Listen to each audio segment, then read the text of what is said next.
afternoon, a Hobbs police officer was shot overnight by a fleeing suspect. That suspect is dead. The officer injured. The woman that suspect was with is still on the run after stealing a police cruiser amid the chaos. News 13's Gabe Chavez is here with more.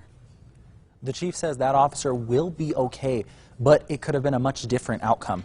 It happened last night at about 10 o'clock on North Turner when an officer went to investigate a disabled pickup stopped partially in the road and at a gas station parking lot.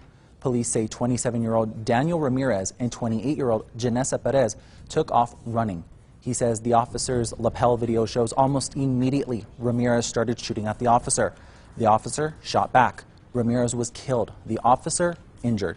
Police say during the pursuit, Janessa stole a police cruiser and eventually crashed in the Wells Fargo drive-thru. She then ran off and is still on the loose. The chief expressed his frustration about the number of officers being shot in recent months. This comes 12 days after a state police officer was shot in Cedillo.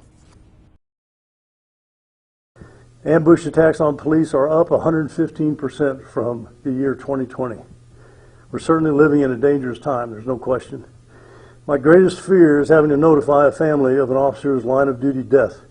And I thank God above I didn't have to do that last night. The chief says Ramirez has an extensive criminal history. That includes shootings, drug arrests, escapes, domestic violence, and gun charges. Janessa Perez has faced charges for aggravated battery, domestic violence, and drugs, and had current warrants out for her arrest. In a press release, state police did say Perez was in handcuffs when she managed to steal the police cruiser. The Hobbs chief says they are still investigating how she stole the police car. Back to you.